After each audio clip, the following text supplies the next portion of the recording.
Hey everyone, so I've spent the last few days playing Far Cry 3 now that Ubisoft has made it available as a visually upgraded classic release for PS4 and Xbox One.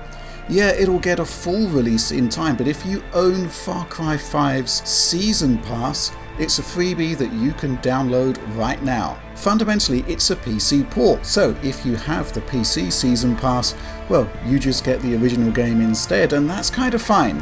In fact, if you have some serious hardware, it's better than fine. It's pretty awesome.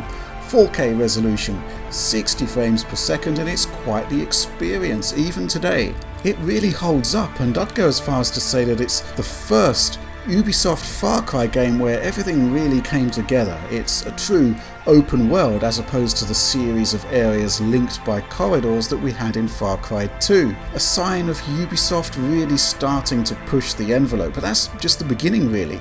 There's the absolutely brilliant state-of-the-art graphics for the time, to the point where Ubisoft Montreal even implemented an early physically based lighting system in a last-gen game. I mean, brilliant. Far Cry 3, now obviously it's clearly a game of its era, but it still looks great on modern PC hardware. Amazing view distances, beautiful lighting, and some stunning post-processing work brought to the fore when you jump into a lake or ocean. Oh, and man, the lighting. Well, actually, in this case, PC got a far superior global illumination system to the console versions, and it's really quite something. So the question is this really, how much of this top-end experience has been brought to the PS4, Xbox One, and their enhanced counterparts in Far Cry 3 Classic? And more to the point, just how much effort has gone into the conversion work? Okay, so I hope my little montage there proved that there's a ton of great source material here for the port to tap into. PC had its issues of course, but it was really the best way to play this game back in the day. And for console users, a decent remaster is a must because, well, the original version kinda looked like this. I've got the Xbox 360 and PlayStation 3 code here running side by side. And what you'll instantly see is that Far Cry 3's extreme ambition for the time came at a price. Pretty dreadful performance. The game targets 30 frames per second, dropping VSync and introducing tearing if it can't hit that frame rate cap, and yeah, it rarely does. Now, if you played Far Cry 3 back in the day on the last gen consoles, clearly it was a compromised experience because no matter how excellent the game was, and come to think of it is, Ubisoft had effectively hit the limits of what they could meaningfully extract from the PlayStation 3 and Xbox 360. The end result was a developer that used every trick in the book to extract more performance from those systems, but it still wasn't good enough. The one saving grace, I guess, is that going for an adaptive sync solution below 30 at least gave you fairly level frame times. Now switching to VSync here might have cleaned up the tearing, but it would have introduced some horrific judder.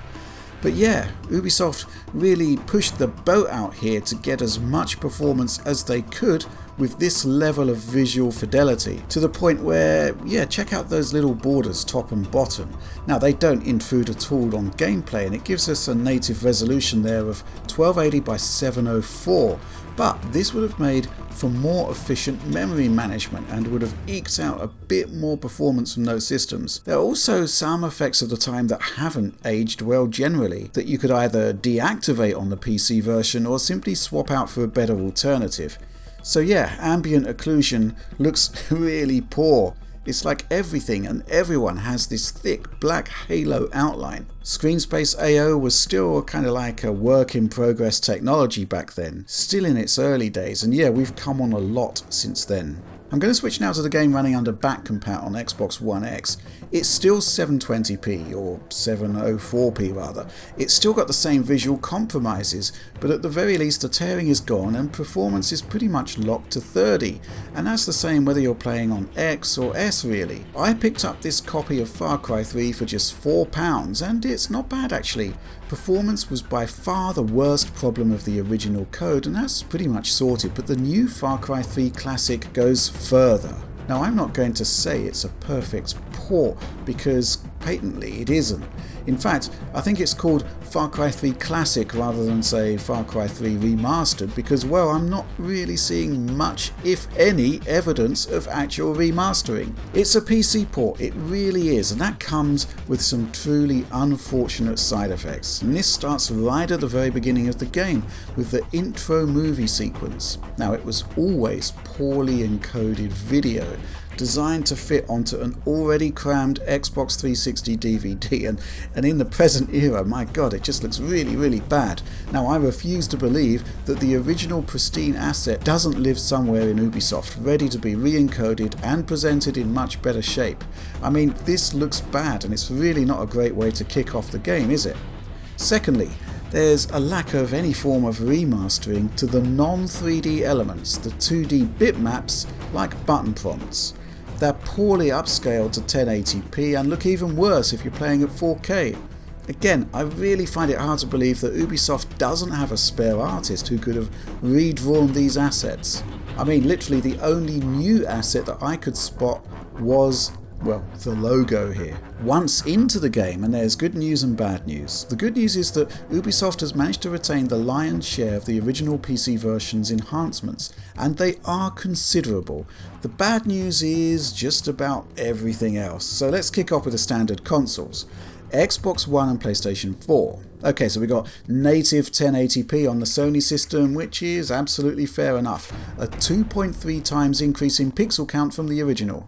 Xbox One though, 900p. Now this is only a 1.6 times increase to resolution compared to Xbox 360. Now you've probably already noticed that the performance level isn't the silky smooth 60 frames per second I enjoyed earlier on PC. We're looking at a straight 30 FPS cap here, just like the original game. Now this has upset a lot of people, but one thing I'd like to point out here is that Far Cry 3 was in many respects a game ahead of its time. Performance could be downright awful on those last gen systems. And something else I've got to tell you, my 4K 60 playthrough was using an i7 7700K at 4.5 GHz paired with a Titan X Pascal, and I'm not even running on max settings there. MSAA anti-aliasing support goes up to 8x there, and I had to settle at 2x just to ensure level performance. And even then, sometimes I still get the odd drop, and the experience still manages to visually hitch and stutter occasionally, even when RevaTuner Statistics Server tells me I'm locked at 60. Now, in his recent Far Cry retrospective, Alex told me that when testing later on in the PC version, he was actually CPU bound on a Ryzen 7 1700X and dropped beneath 60 FPS there. So yeah, I'm not going to browbeat the developers of the classic ports here for only running at 30 frames per second, because we all know that CPU power in the current gen machines isn't that great. But what I am frustrated by is that even with a 30 cap, the base consoles are still falling short, and even at 900p, the Xbox One X in particular struggles, which is quite remarkable. Weird thing about this though is that the beginning of the game, which takes place at night, actually sees the standard PS4 really hit hard, and it's actually outmatched by the Xbox One here, which still drops frames and tears a little, but clearly it's the Microsoft machine offering the smoother experience at this point in the game. It's a different story once the prologue is complete though, where aside from some streaming stutters, the PS4 looks after itself fairly well. Xbox One though, yeah, there are clearly issues. It starts off barely perceptibly when you hit the first village, just some hard to spot tearing at the top of the screen and some drop frames, but the more you play, the more noticeable it becomes. You can see the difference here in this like-for-like drive-through. I mean, clearly the performance drops are nowhere near as sustained as the original version on PS3 and 360, but dips to the mid-20s, yeah, that's definitely last-gen territory. Heavy effects work during combat? Yeah, that's another area where the game struggles, and it's not great at all. Meanwhile, by and large, PlayStation 4 is working as it should. Let's look at the enhanced consoles now. The visual feature set is much the same, with an exception I'll talk about shortly, but the big surprise and indeed disappointment here is that both machines are running at a native 1440p resolution. Yes, that's a lower resolution than Far Cry 5 on either console, and it's a particular gut punch for Xbox One X. I mean, it's hardware specifically designed for 4 times base resolution with a performance overhead, so we should be getting 1800p here minimum, but you're not getting that. It's 1440p. As you might expect though, this does give the Microsoft machine a performance advantage. Yes, remarkably the Pro can't lock to 30 FPS in the same stress points as the base machine, and this can extend just a touch into effects heavy combat, but by and large it's a fairly solid readout all told, and just a bit more refined on the X. So frame rate is kinda unremarkable then, and actually a real disappointment for the Xbox One S, which is gifted a Far Cry 3 experience that is actually slower and less responsive than either of its 2 more technically advanced sequels. There have been a few releases over the last few months where the base Xbox One has been given a bad deal compared to the other console versions, and it's a trend that we wouldn't really like to see continued. But if frame rate is unremarkable, anti-aliasing isn't. I mean, the PC version here only supported MSAA, which isn't a good fit for the current gen consoles and leaves developers of the classic version in something of a bind. So what's their solution? Not to implement anti-aliasing at all by the looks of it, with one exception. Okay, so foliage looks fine, but hard geometric edges just look bad. Xbox One at 900p, no anti-aliasing. Base PS4 at 1080p, no anti-aliasing. Xbox One X at 1440p, no anti-aliasing. But PS4 Pro at 1440p, yes. It looks like a post-process effect, but it's okay. Neither of the enhanced consoles look great at 1440p on a 4K screen, but they both downscale to 1080p pretty nicely, and in image quality terms, the combination of post-process AA plus a degree of super sampling actually gives the PS4 Pro an image quality edge. But why is this happening? It's utterly bizarre. Look, I really hate the lazy dev cliche. Typically there isn't one dev lazily sitting about doing a poor conversion of any given game. At the very least there's a small team, and just by the law of averages they aren't all going to be lazy.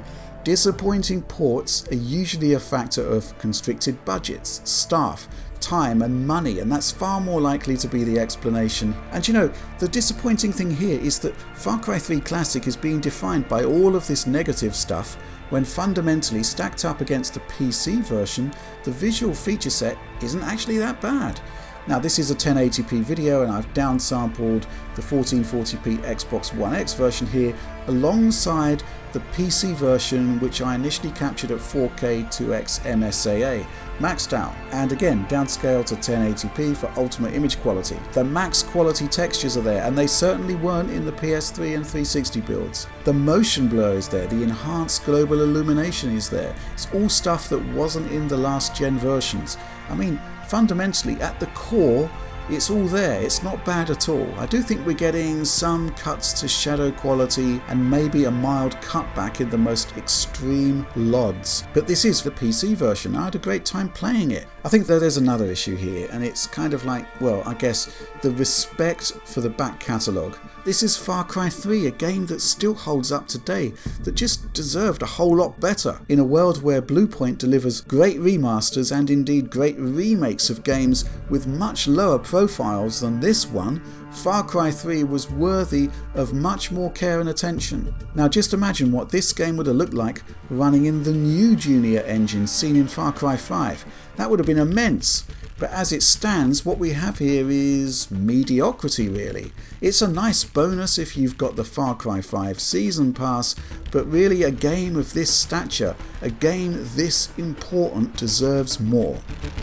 Right, so that's where I'm going to sign off for now. As always, like and subscribe to support our work, and in a world where YouTube seems content not to inform subscribers of new videos from their favourite creators, I'd urge you to ring the bell to, in theory at least, get a notification whenever we post a new video. But that's all from me for now. Thanks for watching.